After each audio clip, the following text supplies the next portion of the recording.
நாடாளுமன்ற செயலாளர் அன்பு தம்பி அப்போ அவர்கள். வேட்பாளர் அறிமுக கூட்டம். எல்லா கட்சிகளும் எத்தனை சீட்டு, எவ்வளவு நோட்டு, இதுதான் தமிழ்நாட்டோட இன்றைக்கு நிலை. ஒரு கட்சியும் ஒரு சிண்டை பிடிச்சி குலுக்கி சண்டை போட்டுட்டு இருக்கு. ஆனா நாம் தமிழர் கட்சி இன்னையோட 18வது நாள் நாளை நாடாளுமன்ற தொகுதியில பரப்புரை செஞ்சுட்டு இருக்கு. யார்கிட்டையும் கூட்டெல்லாம் இல்ல, கூட்டெல்லாம் சாப்பாட்டுல மட்டும்தான்.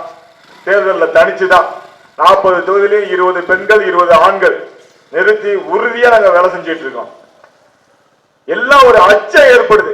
நேற்று தித்திரப்படி சட்டமன்ற தொகுதிக்கு போனா கம்யூனிஸ்ட் கட்சி அலறுது, பயப்படுது, அச்சப்படுது. வேதாந்தத்துக்கு போனாலும் அதிமுக அலறுது. எல்லா கட்சிகளும் நாம் தமிழரை பார்த்து பயப்படக்கூடிய சூழ்நிலை வந்துட்டு, அதுதான் உண்மை. கடந்த ஆண்டு உங்களுக்கு தெரியும், கம்யூனிஸ்ட் கட்சியெல்லாம் நீங்க ஒரு புரட்சியாளர் கட்சின்னு நம்ம நினைச்சிட்டு இருக்கோம். அதுதான் இல்ல. 2019 நாடாளுமன்ற தேர்தலில் என்ன நடந்துச்சு? கம்யூனிஸ்ட் கட்சிக்கு திமுக 2 சீட்டு ஒதுக்குனுச்சு, 25 கோடி ரூபாய் பணம் கொடுத்துச்சு. அதான் நடந்துச்சு. தேர்தல் விதி சொல்லுதுங்க, ஒரு நாடாளுமன்ற வேட்பாளர் அதிகபட்சமாக 70 லட்சம் ரூபாய் தான் செலவு பண்ணலாம்னு தேர்தல் விதி சொல்லுது.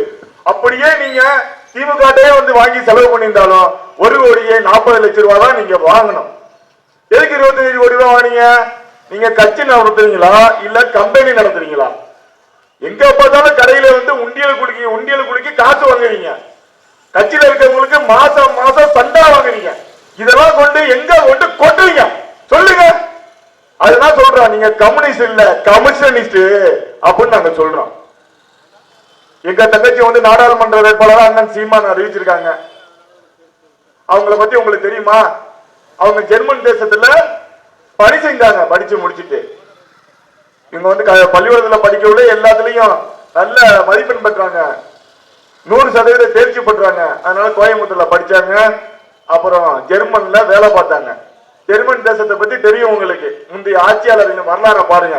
அந்த மண்ணையும் அந்த மக்களையும் எவ்வளவு அன்பு கொண்டு நேசித்தார்கள், அந்த மொழியை எவ்வளவு அன்பு கொண்டு நேசித்தார்கள் அப்படின்னு நீங்க படிச்சு பாருங்க.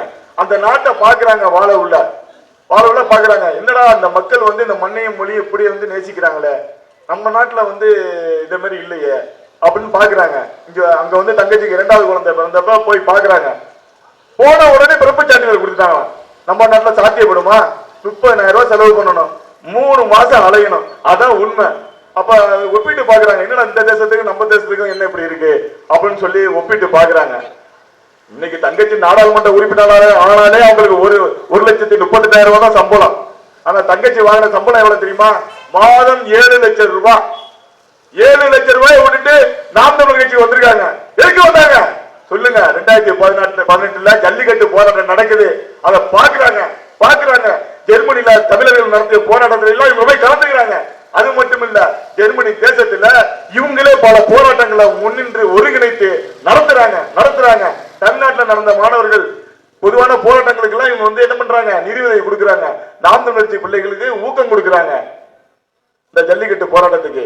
அப்போ அந்த தமிழ்நாட்டை விட்டு நோக்குறாங்க. எத்தனையோ கட்சிகள் இருக்கு, எத்தனையோ இயக்கங்கள் இருக்கு.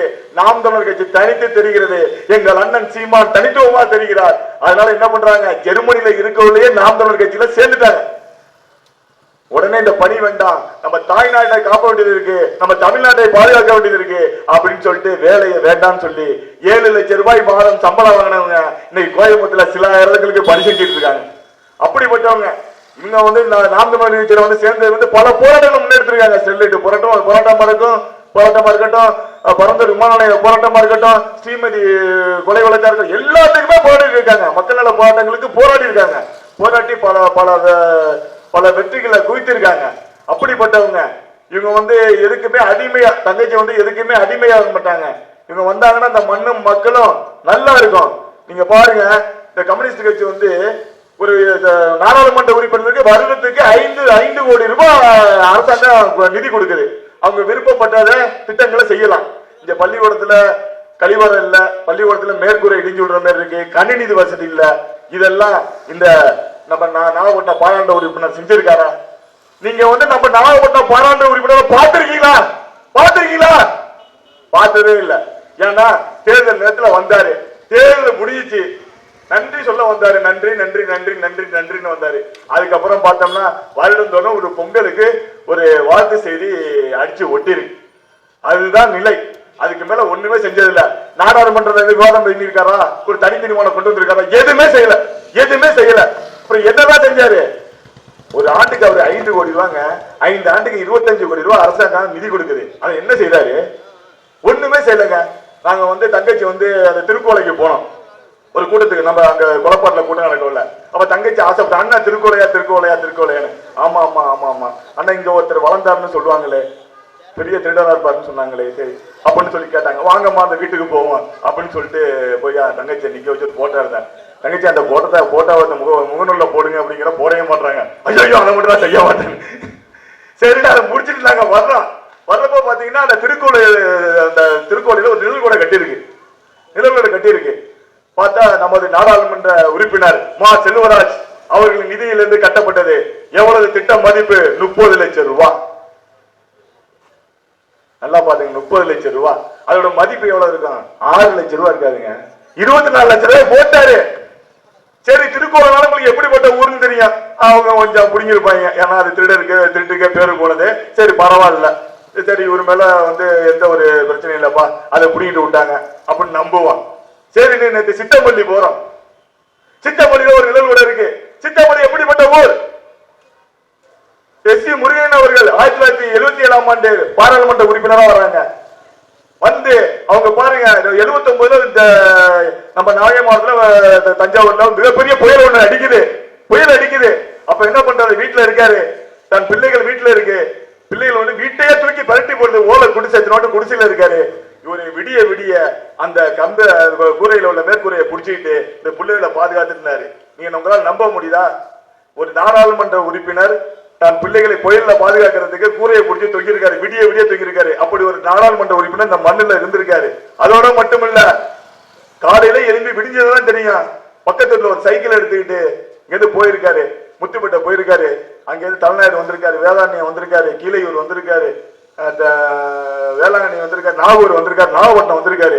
கிட்டத்தட்ட அன்னைக்கு விடிஞ்சோடனே சைக்கிள் எடுத்து இருந்தவரு 18 நாள் சென்று வீட்டுக்கு போயிருக்காரு. போய் என்ன பண்ணாரு? மக்கள் எல்லாம் பார்த்து மக்களுக்கான உதவிகள் எல்லாம் செஞ்சிருக்காரு. நாகப்பட்டினம் வந்திருக்காரு. மக்கள், நாகூர் மக்கள், வேளாங்கண்ணி மக்கள், தமிழ்நாடு மக்கள் எல்லாம் பசியில நின்றுருக்கு, சோத்துக்கு வழியில நின்றுருக்காரு. நாகப்பட்டினத்துல தானிய குடன் இருக்கு, அதை என்ன பண்ணிருக்காரு? உடைச்சிருக்காரு. இவரே பாறையை கொண்டு உடைச்சு எல்லா மக்களையும் வர சொல்லி மாட்டு வண்டியில ஏற்றி விட்டுருக்காரு. மக்கள் எல்லாம் பசி போய்கிட்டு நலமா இருந்திருக்காங்க. ஒரு உடைச்சு கொடுத்ததை பார்த்துட்டு தான் எம்ஜிஆர் அரசு எல்லாத்தையும் மக்களுக்கு எடுத்து தானிய குடம் எதுவும் வைக்காதீங்க, உடனே எடுத்து மக்களுக்கு கொடுங்க, பசியும் பட்டியோட மக்கள் இருக்கு அப்படின்னு சொல்லி அள்ளி கொடுத்திருக்காங்க. அப்படிப்பட்ட ஒரு கம்யூனிஸ்ட் கட்சியில இருந்திருக்காரு. அது மட்டும் இல்ல, அப்ப பாராளுமன்ற உறுப்பினர் தான் வெளிநாடு போறதுக்கு பாஸ்போர்ட்டுக்கு கையெழுத்து போடணுமா. உங்களுக்கு தெரியும், நம்ம நாகையில் தான் துறைமுகம் இருந்திருக்கு. எங்க சிங்கப்பூர் போறவங்க, மலேசியா போறவங்க, பர்மா போறவங்க எல்லாம் நாகப்பட்டினத்துல தான் போகணும். அப்ப என்ன பண்ணிருக்காரு? ஒரு விடிய விடிய கையெழுத்து போட்டு கொடுப்பாராம். காங்கிரஸ் வச்சு பாராளுமன்ற உறுப்பினர்லாம் ஒரு கையெழுத்துக்கு 100 ரூபாய் வாங்கி வாங்கலாம். இவர் எதுவுமே வாங்காம மரத்தடியில் உட்காந்து 100 ரூபாய் விடிய விடிய கையெழுத்து போட்டிருக்காரு. அப்படி ஒரு மனிதன் இங்க வாழ்ந்திருக்கான். அது மட்டும் இல்ல, நம்ம தலைஞாயிறு வேதாரண்யம் மக்கள் வரதை பார்த்து நீ எல்லாம் வராத, நானே வந்துடுறேன் அப்படின்னு சொல்லி எல்லா திசைகளுக்கும் போய் அங்க முகாம் போட்டு விடிய விடிய கையெழுத்து போட்ட ஒரு மனிதன். நம்ம பகுதியில் உள்ளவங்க வெளிநாட்டுல நிறைய பேர் இருப்பாங்க. அதுக்கு காரணம் ஐயா எஸ் சி முருகன் அவர்கள் தான், சித்தம்பள்ளி முருகன் அவர்கள் தான். சொல்ற புரியுதா? அப்படி வந்த கட்சி இன்னைக்கு அப்படியா இருக்கு? நினைச்சு பாருங்க. திமுகவோட பரவாயில்ல போல இருக்கு, அதோட மோசமா இருக்கு. கமிஷனிஸ்ட் மோசமா இருக்கு. அவங்க மக்களை பத்தி சிந்திக்கிறே இல்ல. போராட்டம் கூட முங்கி போயிட்டு அவங்க என்ன பண்றாங்க? திமுகவுக்கு ஜாலரா அடிக்கிட்டான், சிங்கிச்சா இதை தவிர வேற எதுவுமே பண்றது இல்ல. கடந்த ஆட்சி எடப்பாடி ஆட்சியில என்ன பண்ணுவாங்க? மதுக்கடையை மூட வேண்டும், அதை மூட வேண்டும், இதை இப்ப வாய பொத்திட்டாங்க. எதையுமே பண்றது இல்ல. கமிஷன் தவிர வேற எதுவுமே அவங்க வாங்குறது இல்ல. அதனால அவங்க போராட்ட குணம் போயிட்டு அவங்க அந்த மண்ணுக்கு தேவையில்லை. அதனால எல்லா குணங்களும் நிறைந்த நம்ம தங்கை கார்த்தியாவை நம்ம வெல்ல வைக்கணும். அதுக்கு இந்த பகுதியில் உள்ள மக்கள் அனைவரும் வாக்கு செலுத்தி அவங்களுக்கு பெருவாரியான வாக்குகளை கொடுத்து இந்த முதல் வெற்றியை நாகப்பட்டினத்திலிருந்து அண்ணன் சீமான் அவர்களுக்கு அனுப்பணும். அதுக்கெல்லாம் நீங்க உறுதுணையா இருக்கணும். நன்றி, வணக்கம்.